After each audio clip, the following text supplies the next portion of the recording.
Press के हमारे मित्र हैं, इनका भी मैं यहां स्वागत करता हूं। मित्र कह देता हूं, मगर दोस्त का काम नहीं करते हैं ये।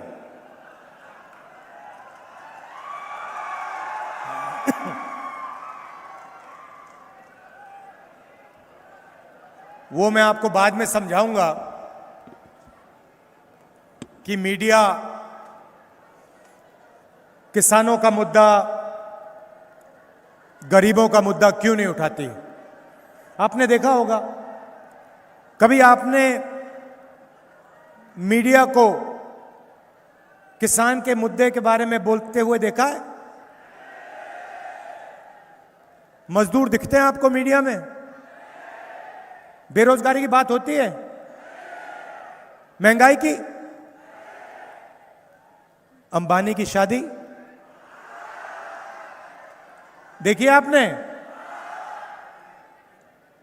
कितने दिन मीडिया ने अंबानी जी की शादी दिखाई, डांस, गाना, 10 करोड़ की घड़ी, हवाई जहाज, दुनिया भर से लोग आए, ये दिखाते हैं। और फिर एक तरफ अंबानी जी की शादी, दूसरी तरफ 24 घंटा नरेंद्र मोदी जी का चेहरा, वही दिखता है। विपक्ष के चेहरे आपको नहीं दिखेंगे मीडिया में।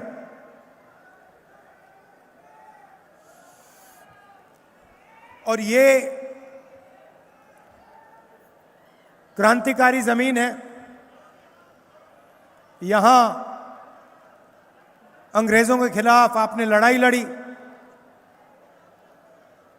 पहली बार अंग्रेजों का झंडा उतरा और खादी का झंडा आपने लहराया। तो शुरुआत मैं संविधान से करता हूं, क्योंकि जो आप लड़ाई लड़े थे, जो यहां हमारे युवा शहीद हुए थे, वो संविधान के लिए लड़े थे। वो चाहते थे कि हिंदुस्तान में भाईचारा हो, समानता हो, एकता हो। और वो चाहते थे जो अंग्रेज उनका धन चोरी कर रहे थे, वो बंद हो और अंग्रेज हिंदुस्तान से वापस जाएं। ये काम आपने ही शुरू किया था। और ये चुनाव भी दो विचारधाराओं के बीच में लड़ाई है।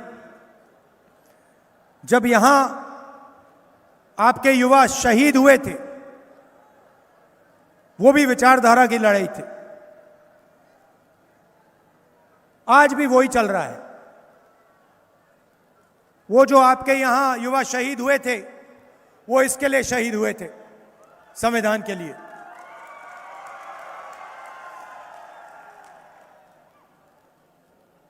बिरसा मुंडा जी,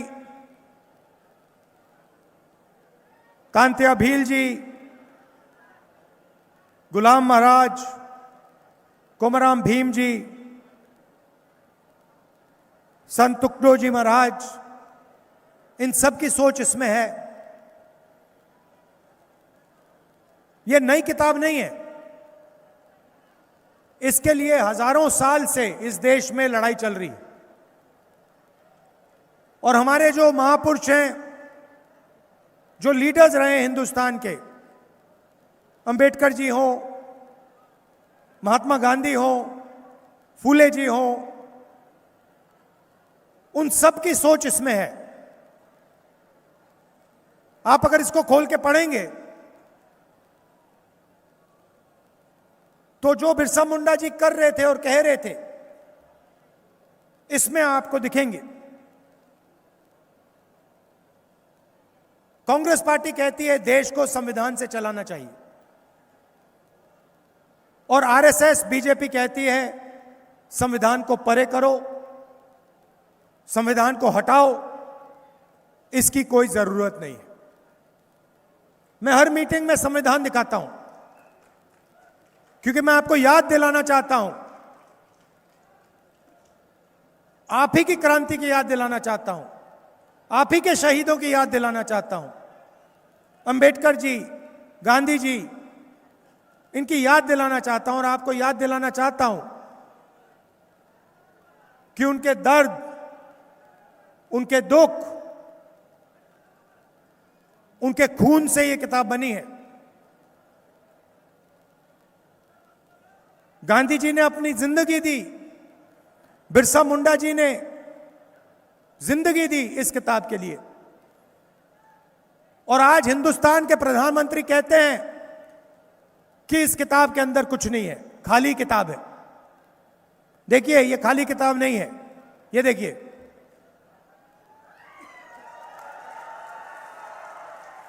वो उनको खाली लगती है क्योंकि उन्होंने ये किताब कभी नहीं पढ़ी।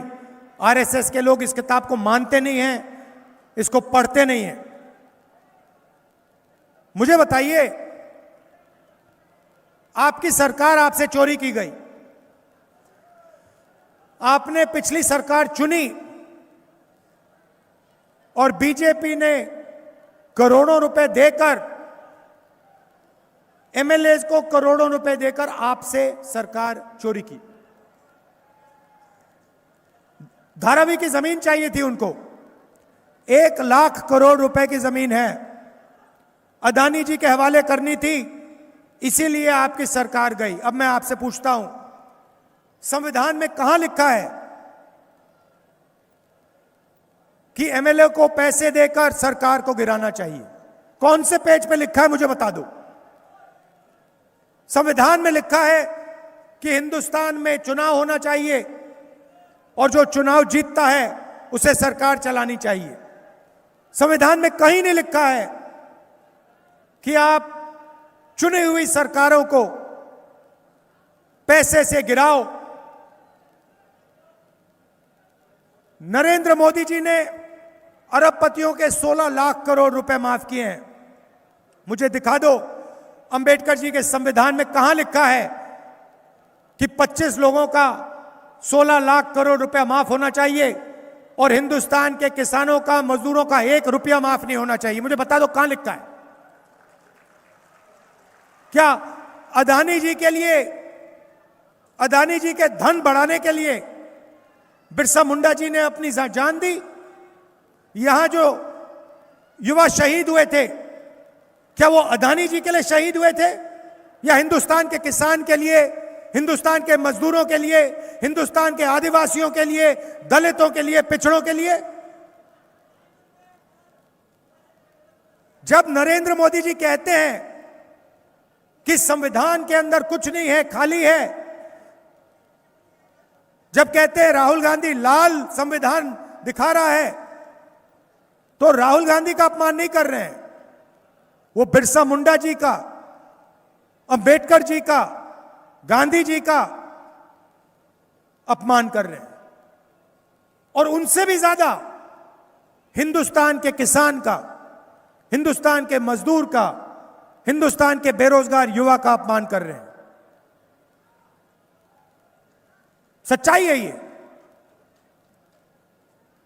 मैंने पार्लियामेंट में नरेंद्र मोदी जी से कहा, आप एक काम कीजिए, ये जो दीवार बनी है 50% रिजर्वेशन की, नरेंद्र मोदी जी इसको आप तोड़ दीजिए।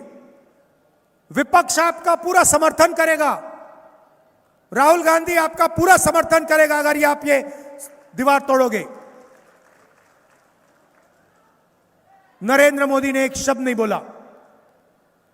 उनके सामने मैंने बोला, नरेंद्र मोदी जी, देश को जाति जनगणना की जरूरत है, जाति जनगणना कराइए, पिछड़ों को बताइए उनकी कितनी आबादी है, दलितों को बताइए उनकी कितनी भागीदारी है, आदिवासियों को बताइए उनकी कितनी भागीदारी है। नरेंद्र मोदी जी ने एक शब्द नहीं बोला। 1.5 घंटे का भाषण दिया, उसके बाद ना रिजर्वेशन के बारे में, ना जाति जनगणना के बारे में एक शब्द बोला। और फिर अपने भाषण में कहते हैं कि राहुल गांधी रिजर्वेशन के खिलाफ है। मैं हर मीटिंग में कहता हूं कि रिजर्वेशन को 50% से ज्यादा कर देना चाहिए। हर मीटिंग में कहता हूं, हर मीटिंग में मैं कहता हूं जाति जनगणना होना चाहिए। और देश का प्रधानमंत्री खुलकर स्टेज में झूठ बोलता है। कहते हैं कि राहुल गांधी संविधान को खत्म करने की कोशिश कर रहा है। राहुल गांधी 4000 किलोमीटर चला है कन्याकुमारी से कश्मीर तक भारत जोड़ो यात्रा में। हर रोज हम कहते थे संविधान को बचाना है,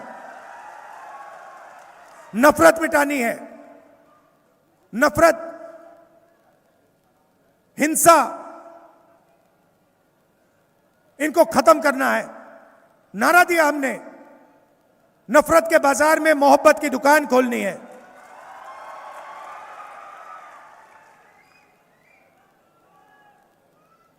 अब आप पूछोगे मुझसे कि भाई राहुल जी जाति जनगणना क्यों, रिजर्वेशन 50% से ज्यादा क्यों, आप पूछोगे। भाइयों और बहनों, हिंदुस्तान में 8% आदिवासी हैं, 15% दलित हैं, 50% ओबीसी है। और ये मैंने 50 बोला है मगर कोई नहीं जानता कितना है। अंदाजा लगाते हैं 50 होगा, 55 भी हो सकता है, 60 भी हो सकता है, किसी को नहीं मालूम, क्योंकि आज तक सेंसस में यह सवाल पूछा ही नहीं गया है। 50% पिछड़ा वर्ग,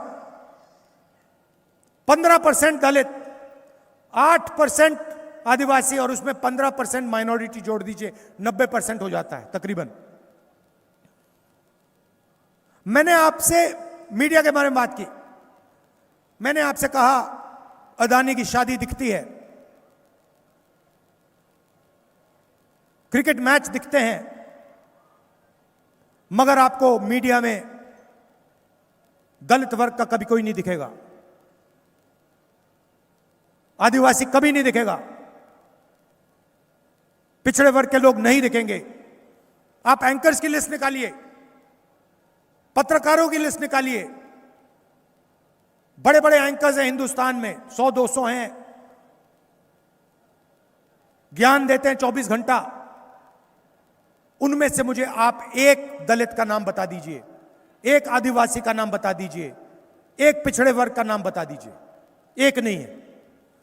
मीडिया को छोड़िए, आप कहेंगे नहीं हमें मीडिया नहीं चाहिए, ठीक है, तो चलिए हिंदुस्तान की सबसे बड़ी 200 कंपनी की लिस्ट निकालते हैं, अदानी की लिस्ट निकालते हैं, अदानी की कंपनी की लिस्ट निकालते हैं, अंबानी की कंपनी की लिस्ट निकालते हैं, टाटा, बिरला, सबकी लिस्ट निकालो। 200 कंपनियां, मुझे बता दो मालिकों में से ओबीसी कौन है, दलित कौन है, आदिवासी कौन है, नाम बता दो मुझे। अच्छा, आप कहोगे नहीं भैया हम आदिवासी हैं, हम दलित हैं, हम पिछड़े वर्ग के हैं, हम मालिक नहीं बनना चाहते, ठीक है, तो फिर मुझे बताओ 200 कंपनी में सीनियर मैनेजमेंट में कौन है, कौन है सीनियर मैनेजमेंट में, दलित, आदिवासी, पिछड़ा वर्ग का? करोड़ों रुपए की सैलरी होती है, किसी को 1 करोड़, 2 करोड़, 3 करोड़, 5 करोड़, 10 करोड़।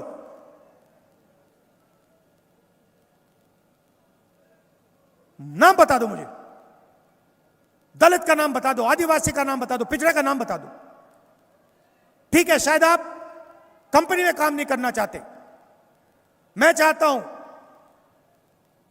कि दलित के बेटे बेटियां, आदिवासियों की बेटी बेटियां, पिछड़ों के बेटी बेटियां हिंदुस्तान की सबसे बड़ी कंपनियों के मालिक बने।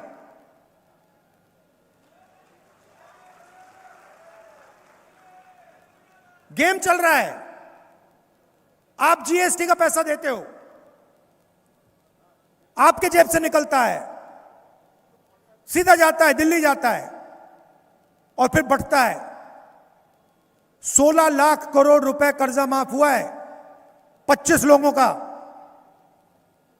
उस लिस्ट में मुझे एक दलित का नाम दे दो, एक आदिवासी का नाम दे दो, एक पिछड़े वर्ग का नाम दे दो, मैं भाषण देना बंद कर दूंगा।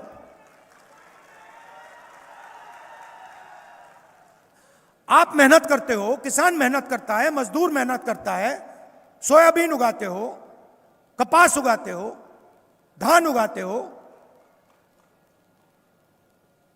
जीएसटी देते हो रोज। शर्ट खरीदी जीएसटी, पैंट खरीदा जीएसटी, फोन खरीदा जीएसटी, पेट्रोल डाला जीएसटी, अपना ही अनाज खरीदा जीएसटी, अपना आलू खरीदा जीएसटी। लाखों करोड़ रुपए निकलते हैं आपकी जेब से और भी सीधे दिल्ली जाते हैं और दिल्ली में बजट बनता है।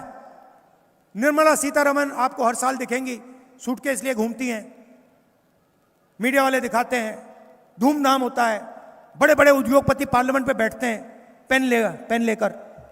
कोई किसान नहीं अलाउ वहां पे, कोई मजदूर नहीं बैठ सकता वहां पे। मैंने देखे अपनी आंखों से, बैठते हैं, लिखते हैं। मैंने पता लगाया ये बजट जो बढ़ता है ये कौन बांटता है? 90 अफसर बांटते हैं, आईएएस अफसर हैं 90। कितना पैसा महाराष्ट्र आएगा, कितना रेलवेज में जाएगा, किसानों को कितना मिलेगा, मनरेगा में कितना जाएगा, शिक्षा में कितना जाएगा, प्राइवेटाइजेशन कब होगा, कैसे होगा, किसका होगा, ये 50-90 लोग निर्णय लेते हैं। मैंने इनकी लिस्ट निकाली, मैं दिखा दूंगा आपको। 90 में से एक आदिवासी है, एक आदिवासी है 90 में से। 8% आपकी आबादी है। और अगर हिंदुस्तान की सरकार आपका पैसा खर्च करती है, अगर 100 रुपए खर्च करती है, तो आदिवासी अफसर 10 रुपए का निर्णय लेते हैं। आबादी 8%, भागीदारी 100 रुपए में से 10 पैसा। चलिए दलितों की बात करते हैं। आप 15%। आपने देश को संविधान दिया, आपके नेता ने देश को संविधान दिया। अंबेडकर जी के बिना यह संविधान नहीं बन सकता था। सच्चाई है ये। और आपकी क्या भागीदारी है? आप 15% हो। हजारों साल से आपको दबाया गया है, हर रोज आपको तंग किया जाता है, आज भी तंग किया जाता है। 15% हो, 90 में से आपके 3। और अगर 100 रुपए खर्च होता है हिंदुस्तान का, अगर 100 रुपए खर्च होता है हिंदुस्तान के बजट में, तो 1 रुपया आपका। आबादी 15%, भागीदारी 100 रुपए में से 1 रुपया। अब चलिए पिछड़ों की बात करते हैं, दलितों की, ओबीसी की बात करते हैं। आप 50% हो। 50% मतलब 2 हिंदुस्तानियों को खड़ा कर दो, 1 पिछड़े वर्ग का है। 100 को खड़ा करो, 50 पिछड़े वर्ग के निकलेंगे। 1000 में 500। आपके 3 अफसर हैं, पीछे बैठा रखा है। उनसे कहते हैं अपनी औकात समझो, पीछे बैठो। और अगर 100 रुपए खर्च होते हैं, तो जिनकी 50% आबादी है, उनको 5 रुपए का निर्णय मिलता है, 5 रुपए का डिसीजन लेते हैं वो। तो सब मिलाकर 50%, 15%, 8% मिला दो, मतलब 70% से ज्यादा आपकी भागीदारी 100 रुपए में से 6 रुपए 10 पैसे। यह सच्चाई है देश की। मैं आपके कर्जे माफ की बात करता हूं, मीडिया वाले कहते हैं राहुल गांधी आप आदत बिगाड़ रहा है, और उनका 16 लाख करोड़ रुपए माफ हो जाता है। कहते हैं देखो देखो कितना विकास हुआ, देखो देखो कितना विकास हुआ।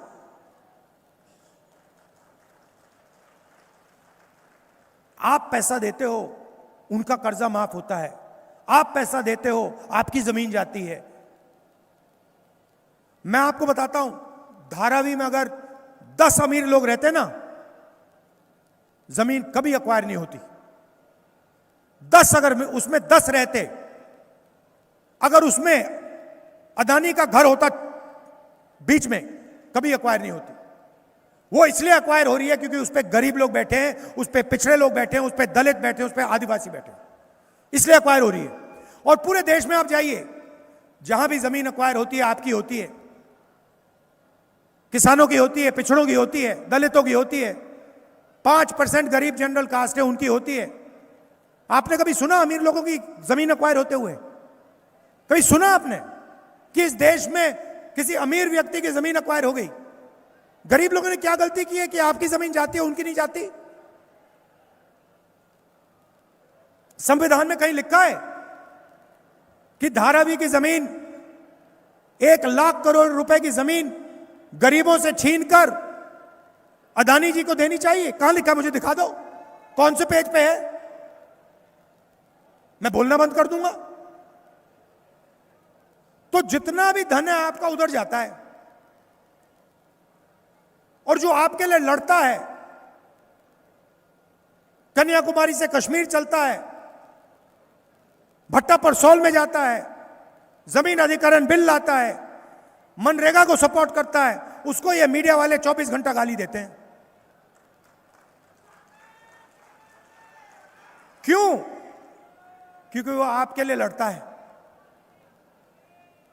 जहां आपका अपमान होता है वहां खड़ा हो जाता है।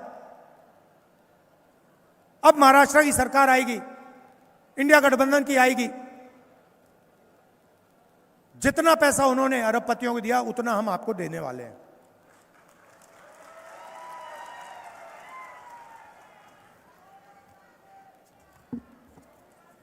जाति जनगणना की मैंने आपको बात बता दी। जाति जनगणना हम यहां करेंगे, दिल्ली में करेंगे, और पता लगाएंगे सचमुच में आपकी भागीदारी कितनी है, कौन सी संस्था में आपके कितने लोग हैं, मीडिया में कितने हैं, कॉर्पोरेट इंडिया में कितने हैं, प्राइवेट अस्पताल में कितने हैं, प्राइवेट कॉलेज यूनिवर्सिटी कितनी है। ये पूरा मतलब एक्सरे कर देंगे। महाराष्ट्र में भी करेंगे, दिल्ली में भी करेंगे, तेलंगाना में हो रहा है, कर्नाटक में हो रहा है, और यहां भी करेंगे। 50% की जो दीवार बना रखी है रिजर्वेशन की, उसको तोड़ के परे कर देंगे। अब यहां हमारी बहनें आई हैं, आप रीढ़ की हड्डी हो देश की, डबल काम करती हो, आप डबल करती हो, भूलो मत। आपके पति बाहर जाके काम करते हैं, आप भी बाहर जाके काम करती हैं, और फिर आप वापस आके खाना पकाती हैं, घर साफ करती हैं, मार्केट जाती हैं। तो अगर आपके पति 8 घंटा काम करते हैं तो आप 16 घंटा काम करती हैं। शायद यहां जो पुरुष हैं उनको मेरी बात अच्छे ना लगे, मगर वो सच्चाई है। तो हमने निर्णय लिया है कि महाराष्ट्र की हर गरीब महिला के बैंक अकाउंट में हर महीने हम 3,000 रुपए सीधा अंदर डालेंगे। खटाखट खटाखट खटाखट अंदर।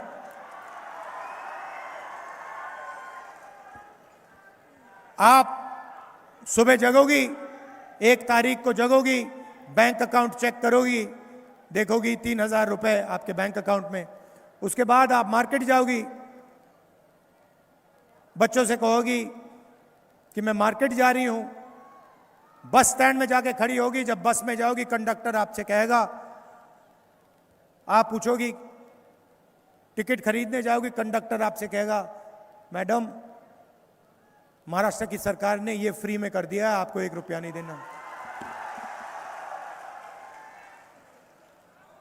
फिर आप पूछोगी कहां तक फ्री है, और कंडक्टर आपको कहेगा जहां भी महाराष्ट्र में आप बस में जाना चाहती हो सारा का सारा फ्री है। 10 किलोमीटर जाने 10 किलोमीटर, 50 जाने 50, 100 जाने 100, 200 जाने 200, 500 किलोमीटर जो भी आपको बस में जाना है वो महिलाओं के लिए महाराष्ट्र में फ्री है।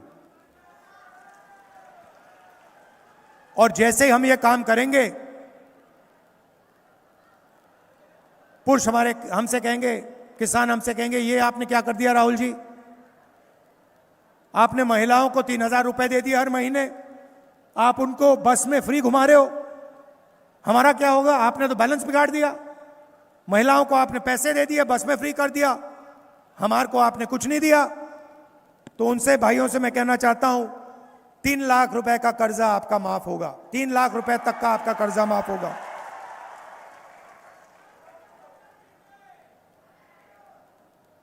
सोयाबीन के लिए आपको 7,000 रुपए प्रति क्विंटल मिलेगा। कपास के किसानों के लिए सही एमएसपी हम बना के देंगे, और जो प्याज के किसान हैं उनके लिए हम एक फेयर प्राइस कमीशन, जो प्याज के दाम को मॉनिटर करेगा और कंट्रोल करेगा, ये हम महाराष्ट्र के किसानों के लिए करने जा रहे हैं।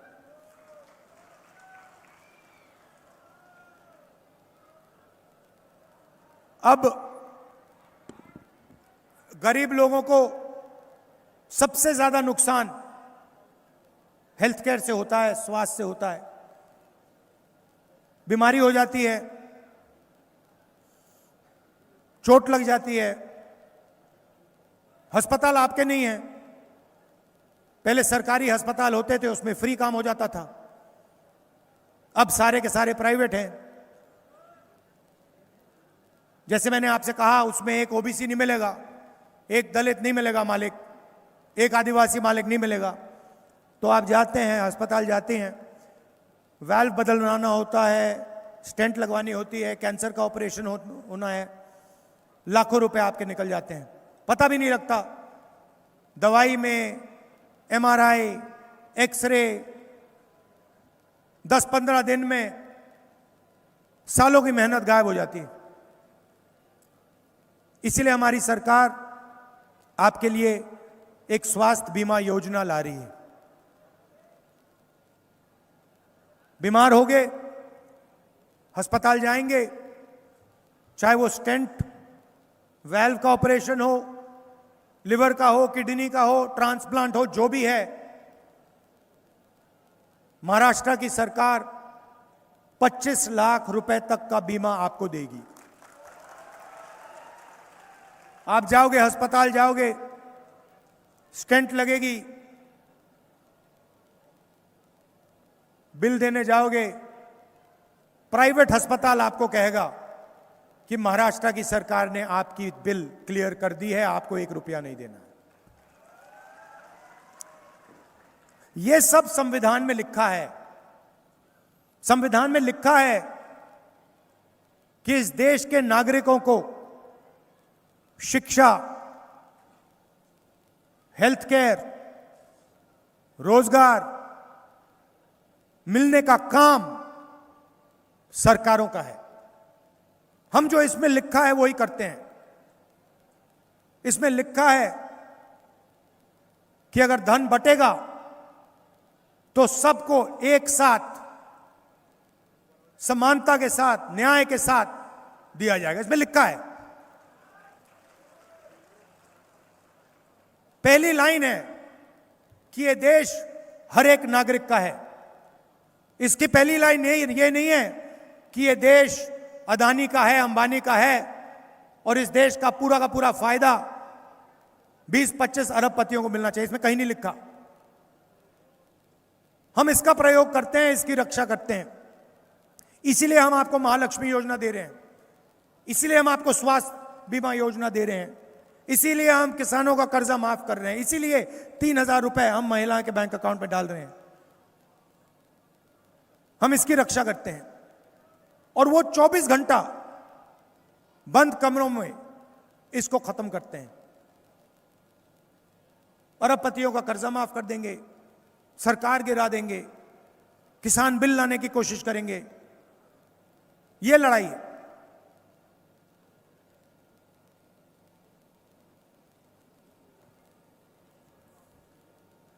आप देखिए, देश में बेरोजगारी फैल रही है। जितनी बेरोजगारी आज है, इतनी हिंदुस्तान की हिस्ट्री में नहीं रही। महंगाई बढ़ती जा रही है। आपको अपने बच्चों की शादी करवानी होती है, कर्ज में डूब जाते हो आप, किसान आत्महत्या कर देता है, और दूसरी तरफ हजारों करोड़ रुपए शादी में जलाए जाते हैं। मीडिया दिखाता है। नोटबंदी की, जीएसटी, गलत जीएसटी लागू की, ये योजनाएं नहीं है, ये गरीबों के खिलाफ हथियार हैं, ये गरीबों को मारने के हथियार हैं। जो छोटे बिजनेस वाले थे, स्मॉल मीडियम बिजनेस वाले, उनको मारने के हथियार हैं ये। क्योंकि अरबपति जो हैं हिंदुस्तान में चाइना का माल बेचना चाहते हैं। वो चाहते हैं कि आप जीएसटी दो, आप अपना पैसा निकाल के दो, वो आपको चाइना का माल बेचे, हिंदुस्तान में कुछ बने ना, और पूरा का पूरा पैसा उनके पास जाता जाए। ये सिस्टम है इनका। ये नहीं चाहते हैं कि हिंदुस्तान में प्रोडक्शन हो, हिंदुस्तान में गाड़ी बने, हिंदुस्तान में आईफोन बने। ये चाइना का आईफोन यहां बेचना चाहते हैं। आसान है, अगर चाइना का बेच सकते हो तो यहां क्यों बनाना। तो इसीलिए नरेंद्र मोदी जी ने सारे के सारे छोटे जो बिजनेस हैं वो खत्म कर दिए, नोटबंदी, जीएसटी के साथ। और आज नतीजा है कि हिंदुस्तान में रोजगार पैदा ही नहीं हो सकता। कुछ भी कर लो, नरेंद्र मोदी जी की सरकार जब तक है, हिंदुस्तान में रोजगार नहीं पैदा हो सकता। खत्म।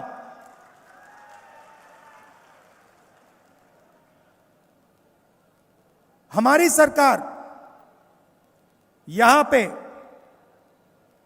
10 लाख युवाओं को अगले 5 साल में रोजगार देने की कोशिश करेगी।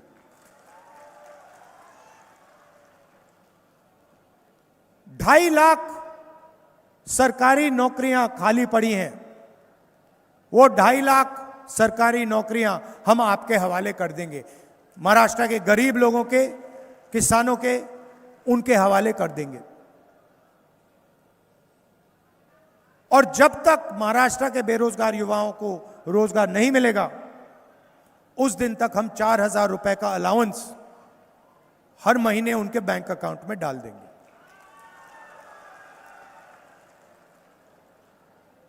आप यहां आए, दूर दूर से आए, आपने कष्ट उठाया, इसके लिए आपका दिल से धन्यवाद करता हूं। और आखिरी बार याद दिलाना चाहता हूं कि यह लड़ाई संविधान की है, अंबेडकर जी के संविधान की है, फूले जी की। जिन लोगों ने यहां अपनी पूरी जिंदगी दी, जान दी, उनके लिए यह लड़ाई चल रही है। आपका फिर से धन्यवाद करता हूं। नमस्कार, जय हिंद, जय महाराष्ट्र।